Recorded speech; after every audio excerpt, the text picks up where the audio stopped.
Você está ouvindo o nosso podcast do Clubhouse do dia 10 de junho de 2021, no Brasilidade. Aqui conversamos com João Roberto Ripper a respeito de políticas indígenas e direitos humanos.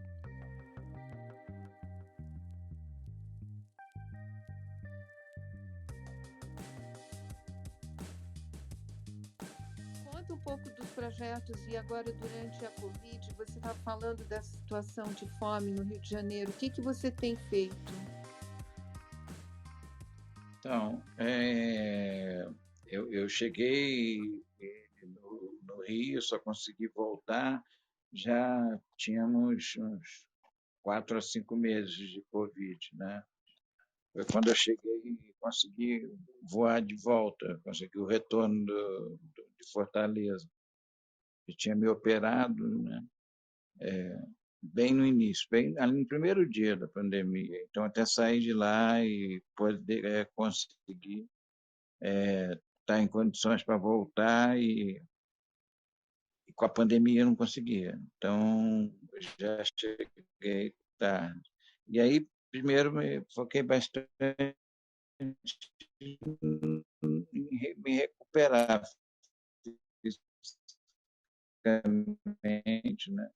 Fazer a fisioterapia diariamente. Primeiro trabalho que a gente conseguiu a fome, né? Eu queria pegar algumas questões dentro da pandemia para poder fazer uma documentação que tivesse um retorno grande. Então, a Volta da Fome fez a campanha da cidadania se mexer muito, porque ela não seria mais, não teria mais condições de só ela estar atendendo, mas o que se viu foi uma solidariedade enorme e a gente viu vários grupos formando caminhos. Na Maré mesmo, foram, se não me engano, tem 9 projetos voltados para o combate ao Covid, né? Tem um programa de rádio e todo mês levanta uma questão e é muito didático, explicando.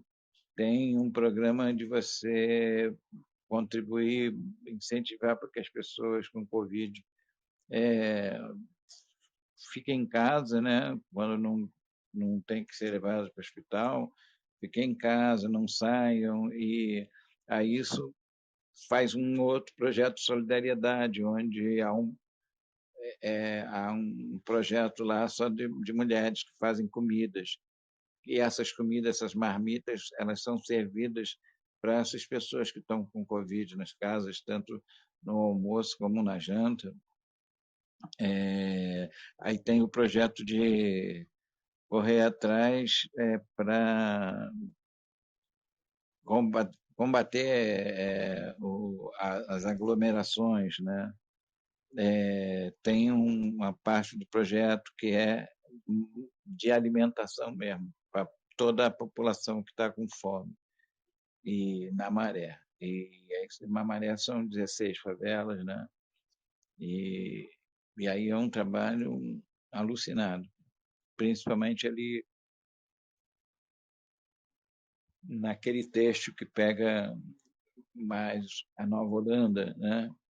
E que ali faz fronteira com algumas outras favelas da Maré, tem tido assim uma corrida de distribuição de alimentos e de máscaras, que já é um outro projeto que eles têm, né? Eles Mas hoje aí têm uma... você faz aí um trabalho social usando a fotografia, como você já fez durante tantos anos, ou você se engaja como Não, eu ativista? tô documentando isso. Sim. E você acaba tendo que se engajar, né? Porque você vai, inclusive, procurando como pode se engajar e como pode fazer uma documentação ao mesmo tempo. Agora, por exemplo, eu vou fazer parte de um grupo, é um projeto que está trabalhando com artistas, e esses artistas vão estar, artistas plásticos e fotógrafos, e eles vão ceder o material deles para um leilão. mais obras que eles vão criar, né, até novembro. Então a gente vai estar e o tema é uma campanha muito forte para você combater a informação errada sobre o Covid, né? Os fake news, né? Do Covid. Então, se tem duas vertentes, né? O trabalho tem que claramente mostrar as coisas boas para se combater o Covid e mostrar as coisas ruins. Então, a imagem apresentada, ela tem toda a liberdade autoral do fotógrafo, mas ela vai ter que cumprir essas premissas, né? Poder ser usada como um caminho de linguagem direta para você fazer uma intermediação através dessa sensibilidade da arte com todo mundo que for poder ver, poder receber essa imagem. E uma das coisas pensadas por eles foi fazer um leilão muito grande para ter uma verba grande, uma vez que ela vai correr não só no Brasil, mas em outros países. Esse é um movimento que está começando agora. E para fazer isso, você tem que entrar em contato com a Central de Favelas, com os projetos, por exemplo, da Maré, e tem que ir buscando caminhos, não só imagens, mas se você pode fazer as imagens dentro de projetos, porque aí você está também ajudando aquele projeto, porque você pode também ceder material para eles, né? Então é pensar o tempo todo, por exemplo, a gente deve ir fotografar em mais 4 cidades brasileiras essa questão, por exemplo, da fome, né? E eu acho que tudo que é foto, que for trabalho, que você consiga contribuir para gerar uma informação correta e, ao mesmo tempo, denunciar tudo que é fake, tudo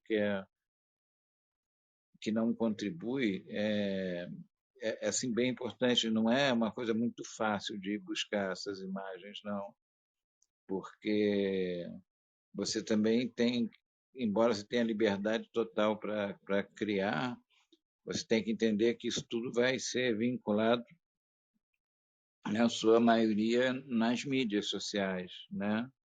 Então, por exemplo, é uma chance concreta de você ver como está a questão da pandemia em populações tradicionais e trazer fotos que caracterizem as reivindicações, o que de positivo estão fazendo as populações tradicionais, por exemplo, no combate à pandemia, né? E são imagens que dificilmente teriam um momento para ser mostrado e, ao mesmo tempo, são grupos de pessoas que estão precisando muito da divulgação e do apoio, né? Ainda mais nessa época da pandemia, onde todos passam a precisar muito mais, né? Aí eu acho que você tem que trabalhar também sabendo como isso vai sair nas mídias, por exemplo, você não pode, se você for fazer imagens representativas, né, for trabalhar conceitualmente a sua foto, você tem que fugir de qualquer imagem que possa ter conceito ligado a alguma coisa política partidária ou é, fotos de nus, fotos que, na verdade, possam ser retiradas e não tenham como ser divulgadas. E se concentrar mesmo só na questão importante, que é você conseguir sensibilizar com belas imagens as pessoas para essa questão da importância, desde do lavar as mãos, do usar máscara, da solidariedade com as pessoas que estão doentes, com os médicos, enfermeiras que estão tratando, com as famílias dos que morreram. Então, quer dizer, tem muita coisa para ser mostrada aí e, e tudo isso são contatos que têm que ser feitos e se correr atrás de como vai realizar esses trabalhos. Na pandemia, é, fica tudo um pouquinho mais difícil, mas tem muitos grupos fazendo em termos de imagem, buscando muito trabalhos sérios e oferecendo esses trabalhos. Eu tenho conversado e sei que tem vários grupos de pessoas fotografando. Mas você é uma pessoa que, vamos dizer assim, um grande fotógrafo, um dos maiores fotógrafos brasileiros, e já, assim, você tem uma entrada, né? E fora isso, a sensibilidade que você desenvolveu ao longo desses anos todos, né? O seu arquivo é gigantesco e documentou também, né, inúmeras tribos indígenas e todas essas comunidades e a forma como você costuma dar aula, né, como você traceja, né, mapeia essa, vamos dizer assim, a estrutura social nesse ambiente, né, no qual você se coloca, é algo que, vou dizer, não é para todos os fotógrafos, né? E principalmente num país tão assim, diverso, com tantos regionalismos e com tantas, vamos dizer, entre aspas, gingas, né? Assim, a gente tem que ter é, uma, uma sensibilidade para ler essa a comunicação, né? E eu acho que é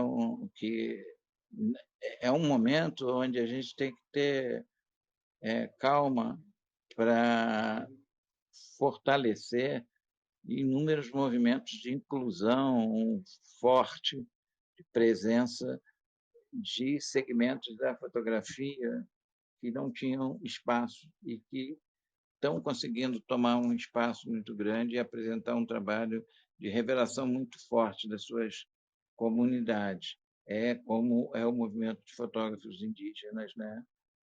Tem um grupo enorme de fotógrafos indígenas apresentando trabalhos muito bons. Hoje você tem uma luta também muito grande das fotógrafas mulheres e das mulheres negras que tem que ter espaço para também estar mostrando essas suas realidades e os trabalhos que elas estão fazendo na Covid. Quer dizer, eu acho que a pandemia traz também uma vontade de solidariedade muito grande entre vários segmentos. E um desses segmentos é o segmento da fotografia dentro do segmento da arte, né? Então, eu acho que é um momento, sim, onde eu tenho muitos anos, bastante experiência, mas eu acho que também é um momento onde é fundamental se dar espaço para essas pessoas e esses movimentos que estão politizando de uma forma fantástica a fotografia brasileira nesse período tão difícil para a gente, né? E aí essas coisas se juntam. A gente vê que é o momento que você reforça esses movimentos, porque é o momento onde você começa a mostrar a importância do trabalho deles e como eles estão se engajando nesse trabalho de combate à pandemia, né? Eu acho isso muito interessante. Tem sido tem tido vários projetos que têm conseguido mobilizar pessoas muito grandes, muitas pessoas em cima da fotografia, e vamos lembrar que uma das coisas que se pensava na pandemia era como você criar contextos onde as pessoas possam estar vencendo esse isolamento, né? Além de todos os males que a pandemia mostra. Então, eu acho que é um momento onde você tem que todo mundo estar trabalhando junto e onde é importante que cada um que puder colaborar e que queira se engajar, porque até para se engajar você tem que também cumprir as normas, os cuidados todos, né? Você imagina você ir para uma comunidade tradicional fotografar, você tem que esperar para, de preferência, ver se a comunidade está toda vacinada, né? A comunidade tem que aceitar, tem que querer isso também. E isso está Mas sendo o feito. que mas o que eu vi é que eles fecharam para a FUNAI, e eles deixaram aberto para os madeireiros, para os seringueiros, Sim, para... tudo bem, entendi. Mas isso aí, o que eu estou falando, passa totalmente por fora do governo. Acho que o governo brasileiro, infelizmente, é o que o João Custo comentou quando a gente estava esperando aí para só repressão, processo, a polícia como braço armado do governo, ela não só está mirando os movimentos sociais, as manifestações, as várias lideranças sociais, está mirando nos fotógrafos e atirando nos fotógrafos, está mirando e atirando nas poucas manifestações que se consegue fazer, tá, enfim, é uma coisa que vem crescente e que não parou na pandemia, né?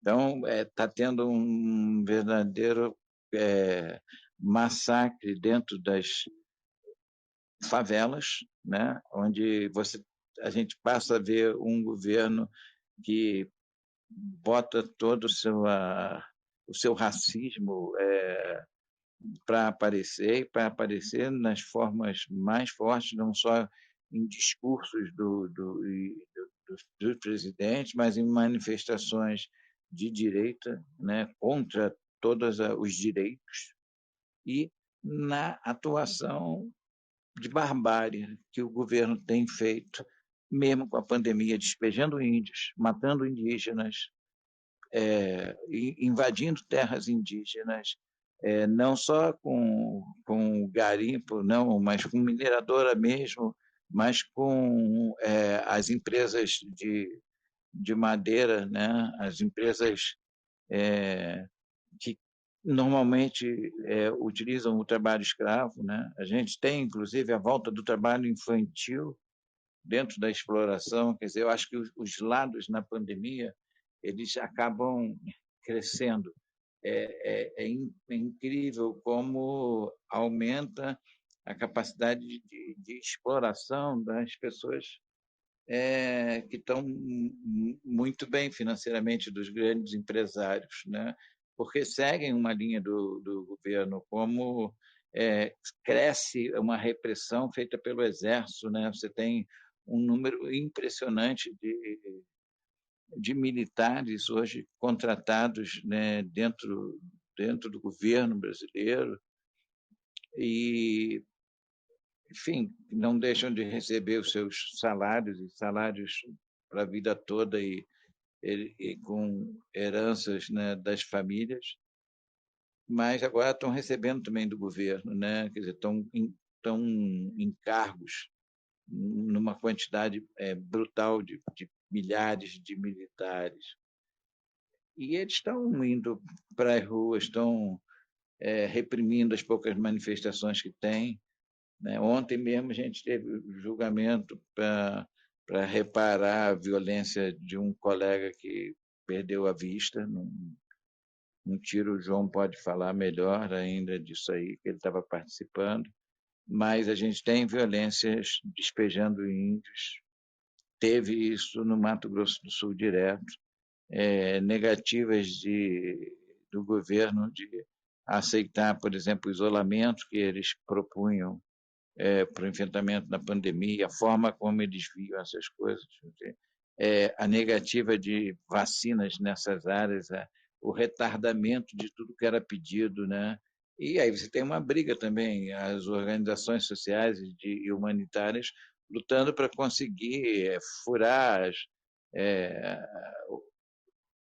as exigências do governo ou os boicotes do governo brasileiro às populações de modo geral, né? A gente teve o massacre no Jacarezinho, né? Em plena pandemia. Quer dizer, e aí você tem um discurso de ódio no Brasil que é brutal e que ele tem eco, infelizmente, né?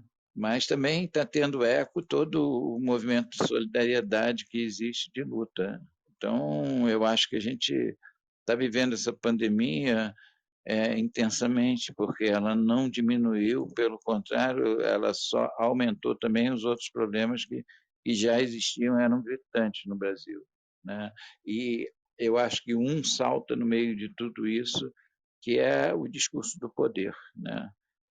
E o poder, inclusive, como tentando fazer histórias, não mais só histórias únicas, mas histórias forjadas, inventadas, né? Quer dizer, um governo que diariamente lança uma informação, ele, enquanto governo, enquanto presidente, faz colocações que são colocações de fake news, né, que não são verdades mas que atrapalham porque todas questionam todos os lados que a gente tem historicamente no Brasil que defendiam os direitos.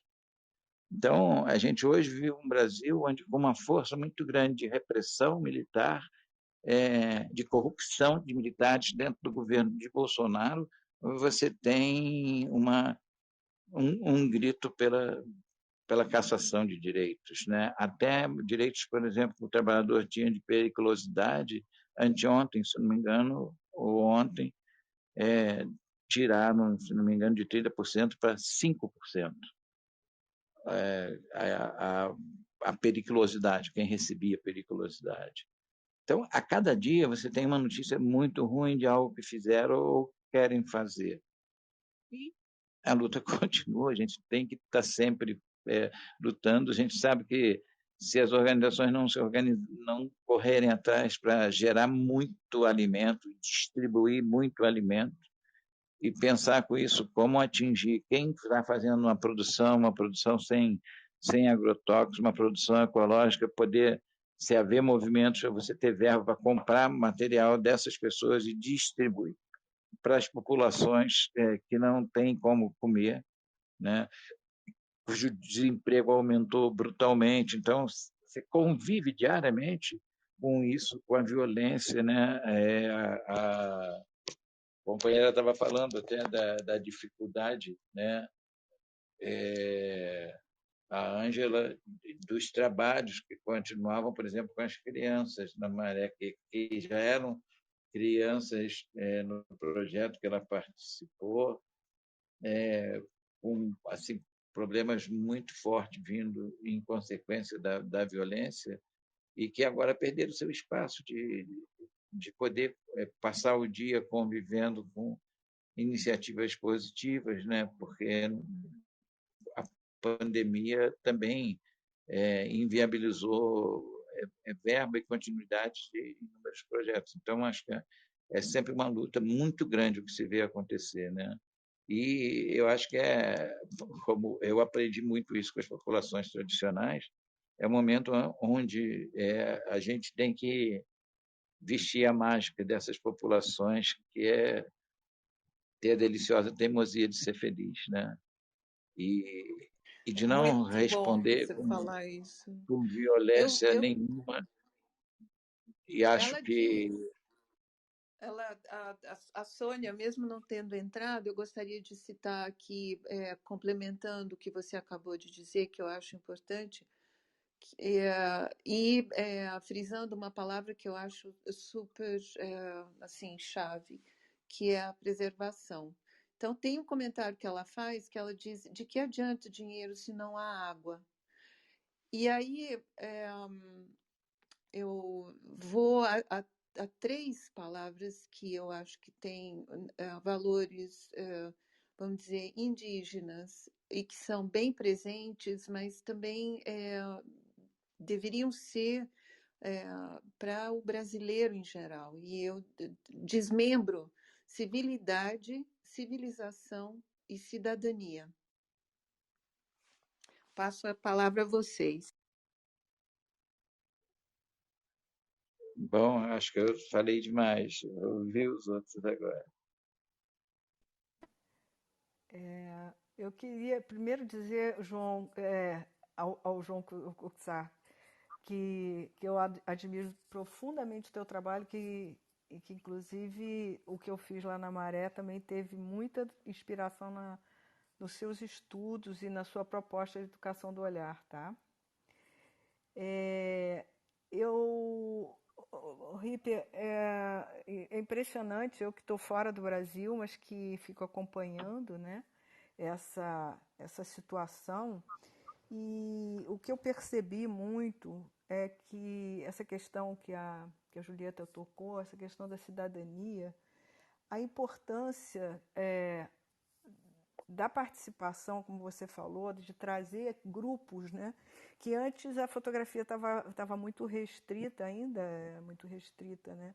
A grupos mais da elite ou de pessoas que podiam, né? Ter acesso, né? E que hoje a gente consegue ter uma penetração maior, não só, como você está falando, nas comunidades indígenas, como, a meu ver, eu, como designer, eu comecei a trabalhar com criança ao perceber que a criança é um vetor de transformação social, né? Muito importante. E que, né, nesse trabalho de fotografia eu percebi, eu até pedi que a Ana Júlia, que vocês estão vendo aí embaixo, ela está presente aqui, que foi aquela menina que eu falei que participou dos A workshops, sua né? aluna. É a minha aluna. É a sua aluna. Eu queria muito que ela falasse, porque eu acho que as nossas falas, elas vêm de um local, de alguém, de pessoas que estão querendo, né, ajudar, potencializar, trazer consciência, promover a cidadania, né? Mas ela está do outro lado, né, e foi quem recebeu, né, essa possibilidade, essa acessibilidade, né? O João fala muito sobre tornar acessível, né, a diversas comunidades, a criança, né, as minorias, né? Então, Eu acho minorias mais adequado, né? Porque eu acho que tem os quilombolas, os indígenas, as mulheres, né? Uhum. Mas todas as pessoas que, na verdade, estão excluídas, né, Julieta? Sim, Porque as essa questão minorias. dessa cidadania, as minorias que a gente fala, mas também, assim, quando você vai para Maré, você vê ou qualquer comunidade do Rio de Janeiro, você percebe que é, é incrível, é fora é quase que impossível você entender como é que pode uma comunidade tão grande com tanta exclusão, né? Então, eu acho que nós temos no Brasil uma situação da maioria excluída, né?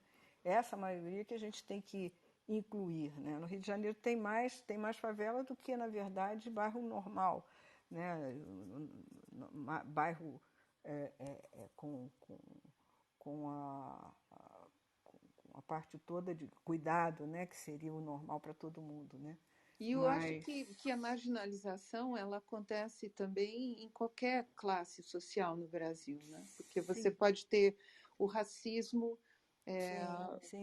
o julgamento, né? Assim, o pseudo-moralismo. Não, com certeza, com certeza. Então, eu fico me dói muito, sabe, Ripper, no coração quando eu vejo essas situações. Ao mesmo tempo, como você mesmo diz, esse esforço imenso que muitas pessoas estão fazendo, se doando, né, em termos do seu saber, seja também financeiro, com comida e tal, para tentar fazer com que seja possível minorar alguma coisa, né? Eu queria perguntar a vocês dois, e também a própria Ana Júlia, se ela quiser se manifestar. Não, a gente parte depois. Eu gostaria de concentrar também no João. No João, pois é. Eu queria perguntar para o João, como é que você vê, João, essa questão que você trabalha há tanto tempo, né, sobre o uso da fotografia na educação? Obrigado.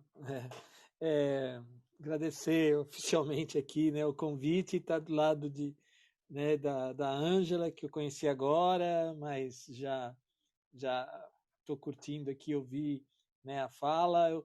O Ripper, que é um querido amigo de muitos anos, eu brinco no Festival de Fotografia de Paranapiacaba que eu invento desculpas para levar o Ripper para lá. Ele tem que ir todo festival, a gente tem que dar um jeito de encontrar. E a gente trabalha só com voluntários, então para a gente trazer ele do Rio para São Paulo dá um trabalho, mas a gente sempre é É a um nossa prioridade. herói. Ele é fantástico, assim, uma pessoa generosa, gentil, assim como você, Ângela. Obrigado pelas palavras.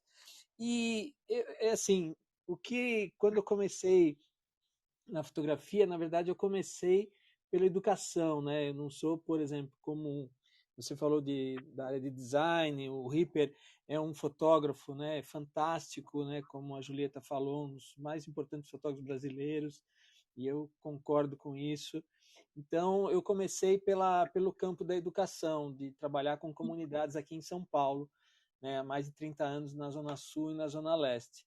Então, foi essa a minha aproximação com a fotografia, achando ela ferramenta de educação visual. Depois, a partir do meu mestrado na Inglaterra, o termo de alfabetização visual, que é alfabetizar é ler e escrever. Então, se você lê uma imagem criticamente, se você produz a sua imagem, que nem os alunos, né, formação que o Ripper dá, ou que você fez na Maré, né, está desenvolvendo neles essa leitura crítica, essa alfabetização visual. Então, a partir desses princípios, também comecei a trabalhar com formação e aí nessa linha. E o meu trabalho sempre pensando o que eu acredito que é importante, que o país precisa, senão a gente não estaria, talvez estaria um pouco melhor nessa educação visual, nessa alfabetização visual das pessoas, né, na educação não só, né, formal, mas nessa educação da imagem, para não ser manipulado por essa imagem que a gente vê, né, não ser manipulado pelas fake news, não ser manipulado pelas imagens que a gente recebe nos grupos de WhatsApp, saber interpretar se aquilo é falso ou é verdadeiro, né? Ter uma leitura crítica a respeito dessa questão. Então, é muito importante esse desenvolvimento. E nesses grupos que eu trabalho, são grupos assim que a gente talvez uma coisa que é mais usado agora são grupos marginalizados e subrepresentados, né? São grupos, né? Não dá para falar mulheres minoria, mulheres são maiorias, né? Afrodescendentes são maiorias, né? É claro que existem também outros grupos como quilombolas, indígenas, esses são grupos, né, de população menor, mas pensar nessa forma de estar hoje não se aceita mais não ouvir a fala de todos, né? Porque eu tive a oportunidade de ganhar 2 bolsas para a Inglaterra e para os Estados Unidos. E as pessoas dão as bolsas, né? Uma das principais razões é para que pessoas de outros países tenham a oportunidade de ir para um deles, né? E levar a diversidade. Então eles queriam saber o que um cara de São Paulo que teve uma determinada formação, que trabalhava com um projeto, né, que as bolsas foram sobre cidadania, pensava. E aqui no Brasil, uma das coisas que a gente tem mais é a diversidade, né, e que demora, né, muita gente não percebe quão rico é, né, as pessoas querem só às vezes, muitas vezes, ou uma visão única, né, que se tem na TV, nas grandes mídias, né, felizmente tem mudado alguns anos para trás tem mudado isso, mas ainda é muito pouco, mas tem gente que não aceita isso, né? Não aceita, né, a questão de discutir, né, a questão do gênero, né? Não aceita que as pessoas possam pensar diferentes, infelizmente, porque a gente tem que ter essa tolerância, né, com um outro diferente, que é só aí que a gente vai aprender, né? Só nesse momento, né, todos iguais, o que a gente aprende? Pouco, né? Com os diferentes, né? Até eu ouço muito também os que pensam muito diferente do que eu acredito, né? Para tentar entender por que essa pessoa tem medo, por que essa pessoa pensa assim, Mas o né? seu projeto, João, você tem é muito inclusivo, né? O que Sim, você faz. Então você já passa adiante, né? Porque o problema não é simplesmente constatar e criticar, o problema é apresentar soluções. E o que eu vejo através do seu trabalho é que você vai adiante e coordena um crescimento também, né? Você propõe novas possibilidades para que as pessoas elas vejam isso de uma outra forma, né? Isso, por exemplo, o Festival de Fotografia de Paranapiacaba, ele começou e continua com a maioria deles, né, a maioria dos participantes, os voluntários e voluntárias, são alunos do bacharelado de fotografia, de design, e do SENAC, do Centro Universitário SENAC, e com outros voluntários que participam, porque eu encaro o festival não como um evento. Para mim não é um evento, para mim não tem, nesse final de semana acabou. Mesmo quando ele era presencial, ele é um processo formativo. Então as pessoas que estão ali, nós estamos aprendendo. Eu, né, hoje estou aprendendo a questão do melhor do podcast, né? A gente aprendi mais sobre Instagram com os jovens, né? E eles há uma troca. Então eu acredito que todo o processo, a gente aprende a todo momento, toda hora, né? Se eu desço aqui na rua, saio, o porteiro me abre a porta assim do prédio, eu estou aprendendo, né? Ele fala como é que ele tem que abrir como é que ele tem que abrir outro. Só que a gente tem que entender melhor esse aprendizado e aprender coisas bacanas, né? Não aprender as tranqueiras, né? Então, você falou dessas bolsas e do que você trouxe para o Brasil. Eu acho assim, que muita gente, muitos brasileiros que têm conhecimento e têm, vamos dizer, uma representatividade e que são cientistas de ponta e que estão no exterior. Eu sempre digo que se eles voltassem de um minuto para o outro, o Brasil se transformaria num país de primeiro mundo. Eu acho que traduzir esse regionalismo é algo que só os brasileiros conseguem a longo prazo. Sim, sim, eu também acredito que tem. Eu tenho amigos que nunca voltaram, nunca voltaram para o Brasil, ganharam bolsas, agora nem podem voltar, né? Porque não cumpriram o contrato, né, de ganhar uma bolsa, estudar na Inglaterra e voltar, né? Infelizmente, são poucos casos, mas acontece, né? E eu acho que a gente tem muito, agora mesmo, né? Aqui a gente ouve essas notícias, você tá bem conectada, porque as notícias que eu vi essa semana passada, é de muita gente querendo sair do país, né? Porque diferente daquele momento dos anos 80, onde uma classe média que queria melhorar de vida ir para os Estados Unidos, né? Eu fiquei na região de Boston, ali onde tem mais de 200 mil brasileiros na época que eu estava lá. Hoje é diferente. Hoje quem quer sair é uma classe média alta, escolarizada, que tem condição e que fala, olha, tá difícil, não quero mais ficar sofrendo no Brasil, infelizmente, né? Mas o milagre da época ainda do Lula, né, antes da recessão com a Dilma, eu acho que deixou muita gente descontente, né? Já houve ali, há 3, 4 anos atrás, um êxodo muito grande, né? Ali eu acho que foi econômico. Concordo. As notícias que a gente vê agora na televisão, vi esses dias, é que vários cientistas estão entre ter oportunidade no exterior de pesquisa, né? Porque desde o governo, claro que teve a crise, então diminuiu os investimentos, mas com o governo Temer, né, com a redução, com a proposta que ele fez no Congresso, diminuiu a investimento em educação. Foi uma diminuição drástica. E agora, esse governo não dá para esperar, né, investimento em pesquisa em universidades. A Universidade do Rio de Janeiro, Federal do Rio de Janeiro, está com problema de fechar as portas. Né? O Rupert pode falar mais sobre isso. Mas, então, é na linha que você falou, que muita gente está fora e agora isso foi um potencializado, infelizmente, né, dessas pessoas saírem.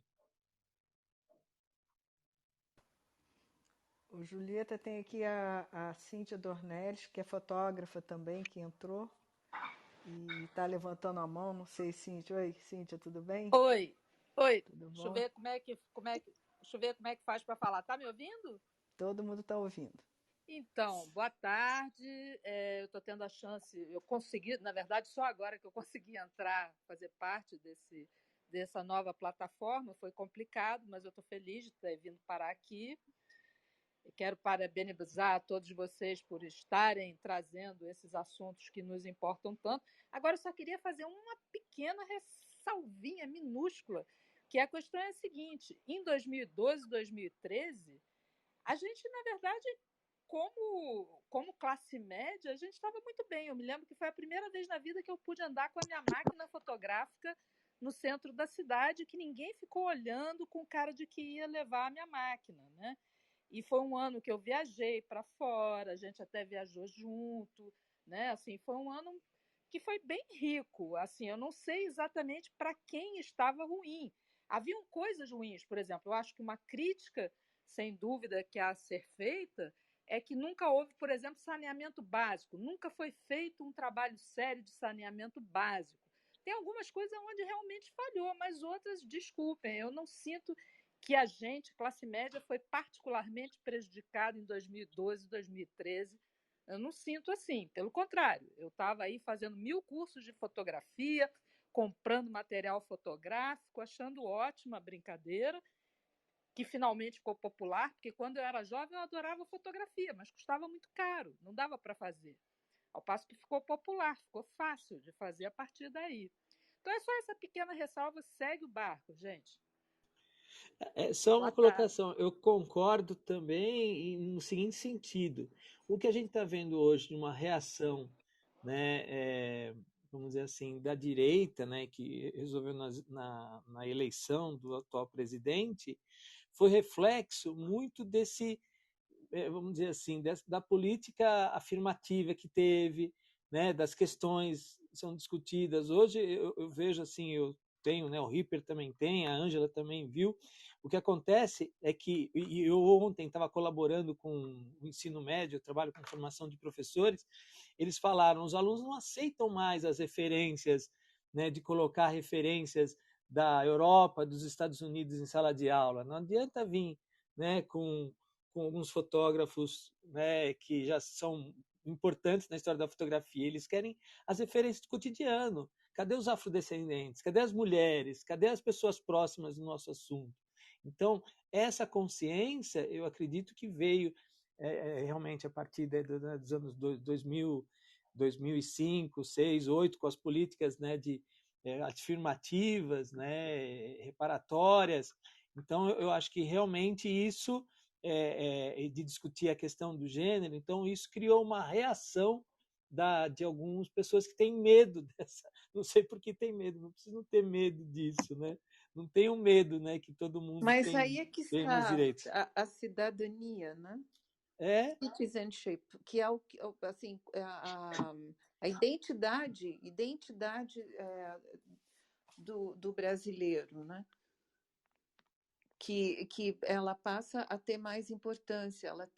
Muita coisa aconteceu na época, apesar do movimento sem terra e de alguns desentendimentos ali e destruições que eu acho que não tinham sentido enfim. Mas agora o que acontece com esse esvaziamento todo?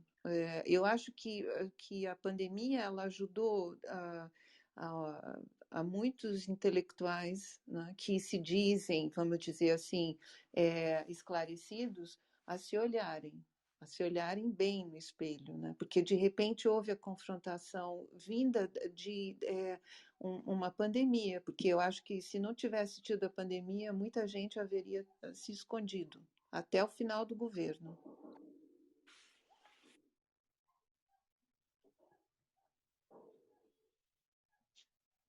não sei se alguém quer falar, eu já falei.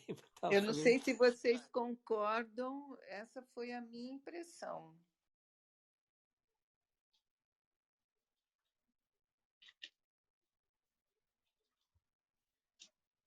Olha só, eu acho assim, que a gente teve uma mudança tão trágica no Brasil, e tão drástica, né? Porque a gente aqui começou a ver os direitos que tinham sido conquistados serem um a um desfeitos, derrubados, né? ou com decretos, ou com canetadas, ou simplesmente com ordens de não ter financiamento, ou simplesmente fechando, né? Tanto o que tinha-se de humanitário, de projetos bons para as populações menos favorecidas financeiramente, e que foram simplesmente desfeitos, distintos em termos de governo. E aí, além disso, se teve uma perseguição muito grande às organizações dos movimentos sociais, quer dizer, o processo de criminalização dos movimentos sociais voltou a crescer, né, tomar um campo enorme. E aí eu acho que isso ajudou, então eu concordo sobre isso, ajudou a que muita gente que ainda estava sem uma participação grande, né, acordasse, viesse, corresse, né, e se engajasse mais. Agora, o que eu acho de muito positivo, que apesar da pandemia tem se visto aqui, né, se a gente for falar, né, no campo da imagem, da fotografia, se fez na pandemia, na minha opinião, muito mais do que se tinha feito em outros momentos. Isso da parte da organização de fotógrafos, né? Você vê surgir movimentos como Mulheres de Luz, onde apresentam trabalhos das mulheres, assim, com fotógrafos, alguns que não eram conhecidos assim, a nível nacional ou a nível internacional, e aparecem trabalhos maravilhosos, incríveis, e você tem um grupo com mais de 100 mulheres sendo super ativo, né? Isso, e aparecendo, gritando e mostrando os seus trabalhos. Isso foi criado agora, esse grupo que eu falei, da pandemia, e eu assisti à mostra, eles fizeram durante vários dias debates, né, com mulheres. E essa é uma das coisas, mas a gente viu crescer também uma organização, uma produção de imagens, né, imagens enquanto informações levadas para a defesa dos direitos por várias populações tradicionais. A gente viu os índios se organizarem, fotografarem, fazerem vários vídeos, né, fazerem várias fotografias e terem um espaço como enquanto criadores, enquanto autores muito grande, né? A gente tem índios fotografando com uma qualidade enorme hoje, né? E filmando, né? Você tem uma produção fotográfica indígena e cinematográfica, um trabalho fantástico, mas você vê que essa formação desses índios, eles estão também repassando essas formações, e novos índios mais novos estão pintando tanto como bons fotógrafos, como no caminho da filmagem, e com um discurso muito legal, que é o discurso de defesa da preservação das suas matas, dos seus povos, né? E dentro desse discurso de preservação, eles têm levantado, como a menina Achaninka, não me veio o nome agora na cabeça, e eu estou me esquecendo de muita coisa desde que eu peguei o Parkinson, mas que ela fala da importância de mostrar o que os índios fazem de tão bonito para preservar as florestas e as matas, né? Então, esses indígenas todos, né? Inclusive, acho que todo mundo aprendendo, né? Eu acabo de cometer mas pedido de serem chamados de indígenas, né? Pois Então, são as eu acho minorias que que estão trazendo consciência, né, à intelectualidade brasileira, eu acho. E com eu essa acho que documentação. minorias, e acho que essas representações todas, que acho, como foi colocado aqui, que passam a ser maioria mesmo, né? Porque você pega uma minoria como pode ser considerado quilombolas, mas com um movimento tão forte e está totalmente engajado num movimento maior, que é o movimento contra o racismo de um modo geral, o movimento pelos direitos dos negros de um modo geral, pelo combate à violência que os negros sofrem, não só nos quilombos, né, mas que sofrem dentro das favelas, né, pela forma genocida que você tem contra os índios e historicamente também contra os negros, escravagistas. Então a gente vive um país que fez historicamente se engolir durante muito tempo, né?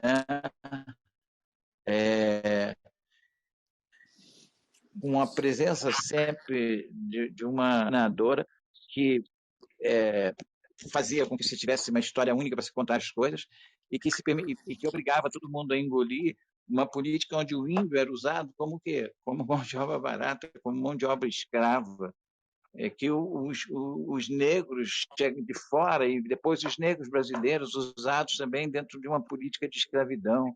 A gente foi um dos países que mais tempo ficou com trabalhadores escravizados, né?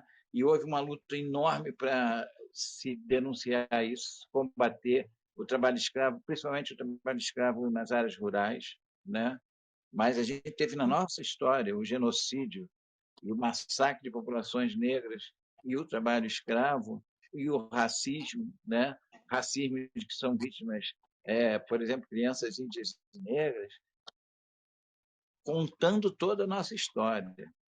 Que ainda E agora existe, isso né? que ainda existe, que é forte, inclusive. Qual é o nome dessa moça que morreu agora? Que tem 2 dias? Não sei. Isso Não sei foi o qual que que? você está Essa falando. semana agora. Ela. Preciso procurar o nome dela. Enfim, é algo que ainda existe. Esse tipo de fricção, não é? É incrível, porque a gente revê um processo que deveria ter sido, vamos dizer assim, é, exorcizado ainda nos anos 90, início dos anos 2000, quando eles tiveram a oportunidade de rever os anos da opressão militar, né? Então, vão lá e reelegem a intelectualidade, reelegem novamente uma pessoa que repete o discurso e eles não queriam ver. Assim, o movimento ele foi em direção ao negativismo. Eu me lembro comentários que eu ouvia em casa de um assim do meu pai era suíço. Ele dizia: o Brasil, para mim, é o único país onde se afirma de forma positiva usando não. Eu acho sim, que talvez seja mais forte, mais pesado ainda para reflexão da gente, né? Na verdade, a gente tem uma negação pelas elites e talvez as elites brasileiras, o exército hoje, por exemplo, está nas elites todas, mas ela já vinha entrando, mas elas negam de uma forma muito forte a questão dos direitos. E vão negar com fakes, com histórias falsas, né? Até conseguir derrubar os governos. Na verdade, a gente não teve a última eleição não foi uma eleição, né? A gente teve claramente um golpe. E um golpe que Exatamente. hoje você tem mais de 7 mil militares empregados nesse governo, né? E isso aí foram destruindo direitos básicos. As pessoas jamais podiam pensar que se fosse combater. Mas chega a mesquinhez de você pegar as pessoas que trabalham em áreas de periculosidade e dizer, poxa, vai passar a ganhar menos 20% do que ganhava.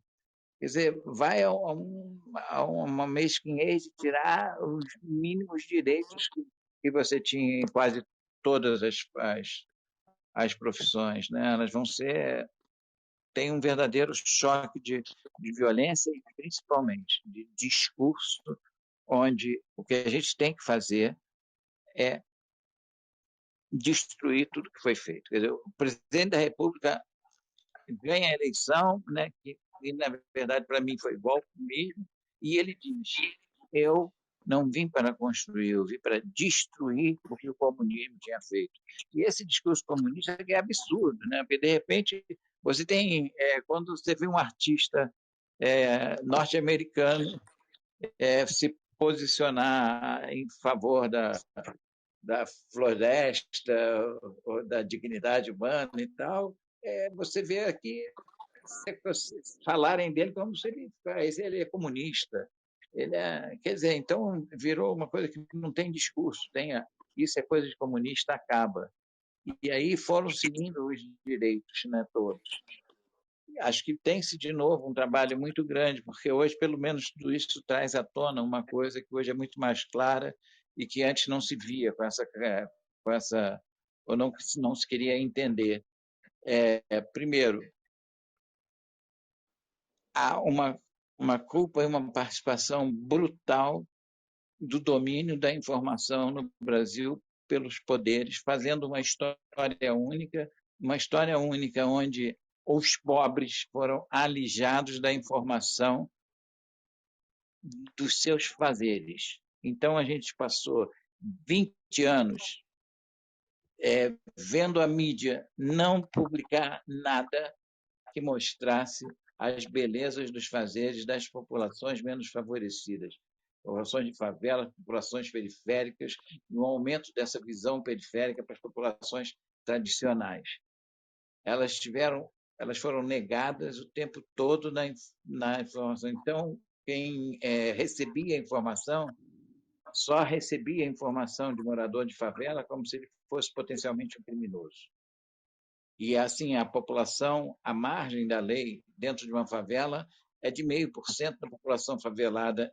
E é claro que isso pode mudar um pouco de uma favela para outra, né? Mas, segundo os estudos feitos, e que há muito tempo não são renovados, mas ela está dentro dessa margem, né? Pode ser um pouquinho de nada, 1% para cima ou para baixo, mas, enfim, é uma loucura, porque isso foi fabricado na cabeça da gente, como foi fabricado o tempo todo a utilização da mão de obra escrava, como se isso fosse algo de bom, como se é melhor, pelo menos, dar comida para a pessoa, mas passou-se a normatizar você não receber, você ser explorado. Eu me lembro que uma das maiores perdas que a Dilma teve de popularidade foi quando fez a questão da carteira, da oficializar o direito da empregada doméstica, e ser obrigado a ter carteira assinada, ter direitos trabalhistas, né?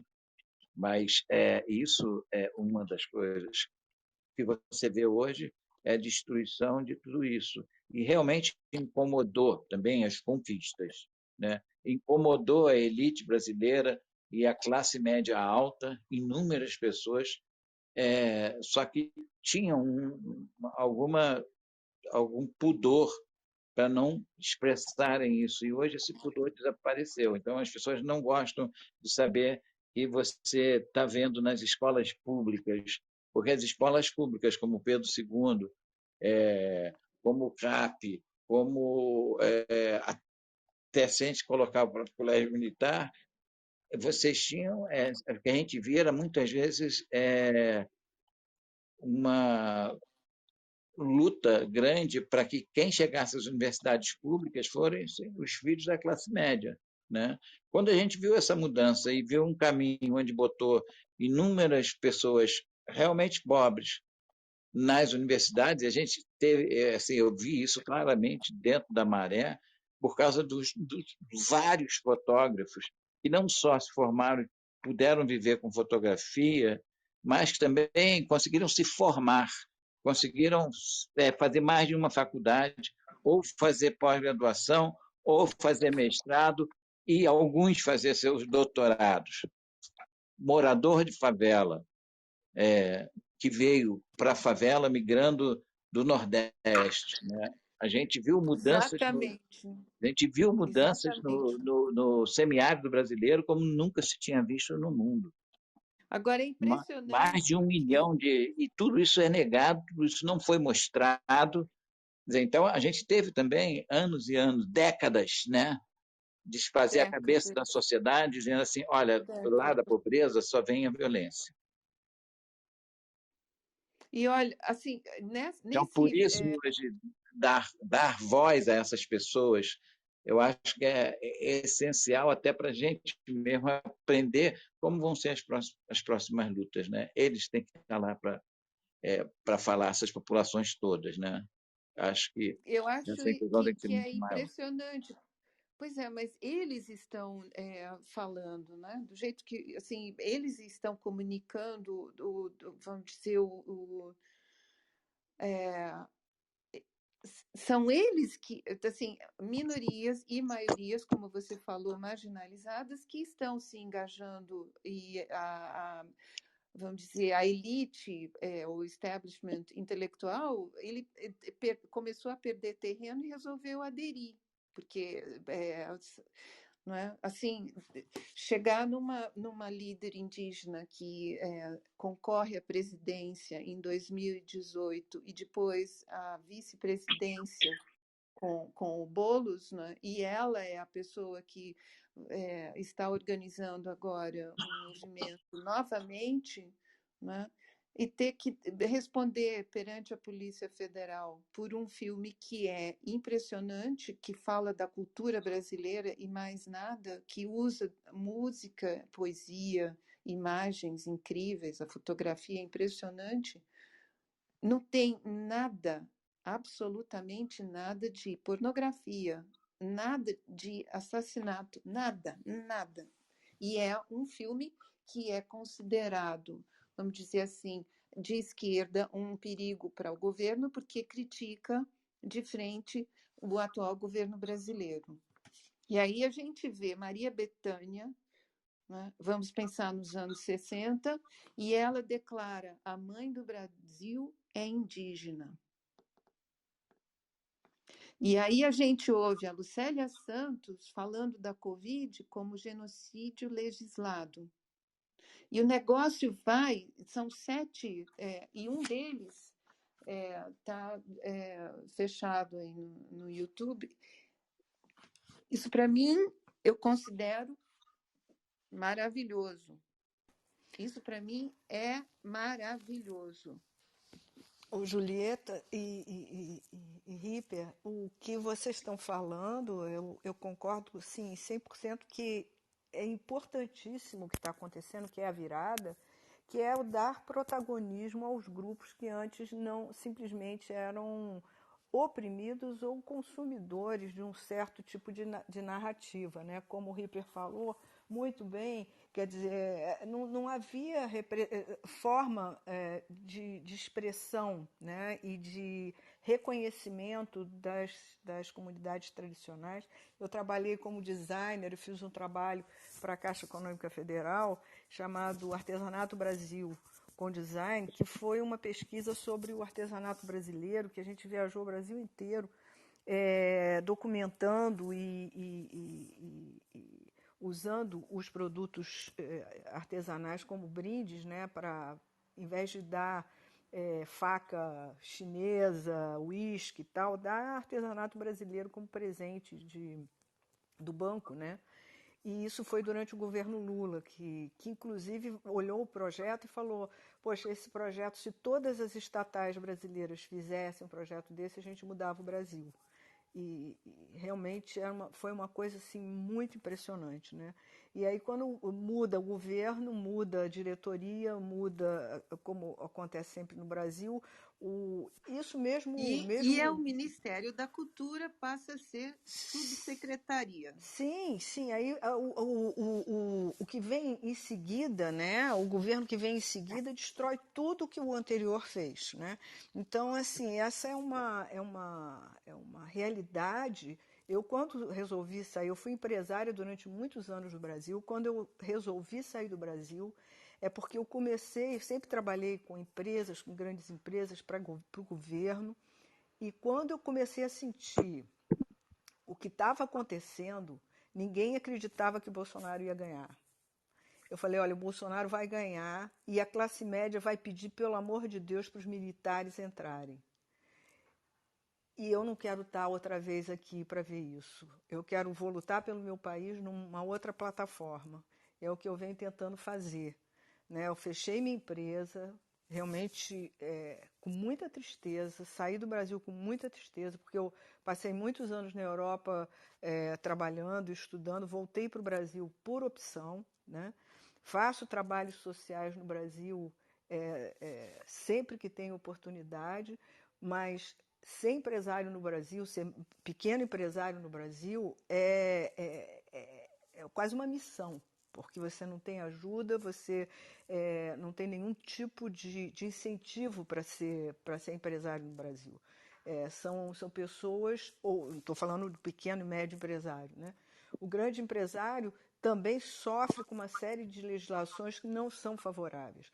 Agora, o que eu acho que é uma mudança muito importante, onde a fotografia, para mim, tem um papel assim de ponta, é dar protagonismo, possibilitar que as narrativas sejam feitas. Né?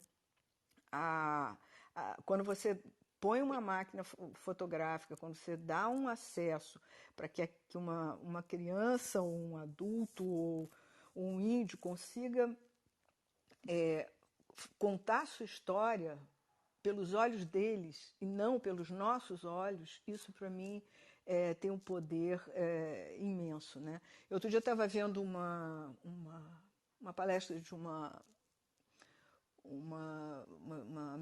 senhora americana que trabalha com imagem, e ela falou que nos Estados Unidos essa questão do racismo foi necessário o poder de uma imagem é tão grande que somente quando se começa a divulgar as fotos dos escravos, do que foi feito também nos Estados Unidos durante a década de 50, 60, né, de racismo, né, negros enforcados, essas fotos começam a serem divulgadas e apresentadas, é que começa, então, todo um movimento pelos direitos civis. Né?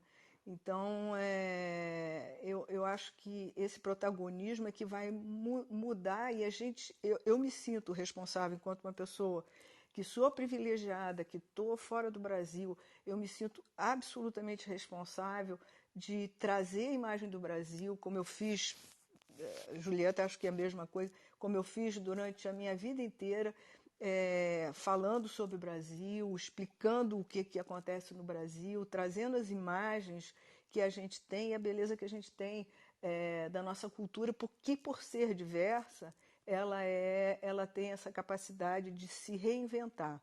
Agora, é uma tristeza ver o que está acontecendo, é absurdo o que está acontecendo, e eu espero assim, que a gente possa realmente reverter, como o Ripper está falando, que essa onda do bem ela seja suficientemente forte para que a gente não tenha que outra vez entrar em outro ciclo de 20 anos de absurdos, de silêncio, né? De silêncio, porque foram 20 anos onde nós fomos silenciados. Né? Eu acho que... Terminamos a sala por aqui, então. Você gostaria de colaborar com algum statement antes de ir? E aí, eu queria... fecha a sala. Eu queria realmente agradecer essa oportunidade, Julieta. Legal te conhecer a Ângela. Né? Acho que é um papo muito interessante, que deve ser feito mais vezes, porque a gente sempre tenta entender. Eu adoro sempre ouvir o Ripper, né? Sempre alimenta, né? A gente, alimenta a alma. Conhecer também você, a Julieta, a Ângela, né? Que faz também esse projeto muito bonito na Maré e no Rio. Então, eu gostaria de falar que eu estou otimista, né? Apesar de tudo que a gente está vivendo, da pandemia, eu estou otimista, né? Com as lutas que estão se desenvolvendo, né? A luta sempre continua, né? Para tentar fazer um país melhor, seja lá em que condições, seja lá na área que você faz, porque eu percebo que aqui nós somos pessoas que não somos cúmplices do que está acontecendo, né? A gente Sim, tem quer, razão. quer reagir a essa situação, né? Eu acho que tem muita gente que tem suas próprias questões, estão caladas, mas o nosso desejo é motivá-las, né, para entrar nessa onda que todo mundo E quer perder pensar. o medo, né? Perder o É, medo. O medo é um problema, principalmente agora durante a pandemia, porque é o medo que mata. muito.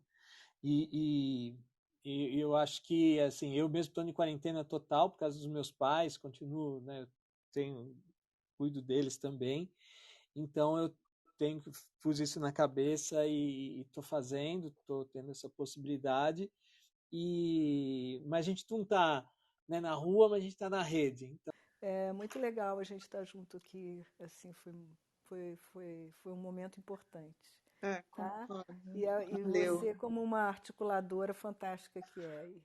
é, Tá bom? Obrigada.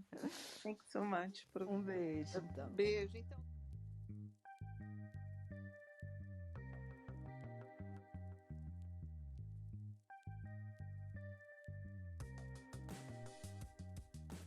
Isso foi por hoje. Agradecemos a participação de nossos amigos na plateia. Na técnica, Luísa Rocha. Na edição, Amanda Martinelli. Gratidão por ter nos ouvido e até a próxima.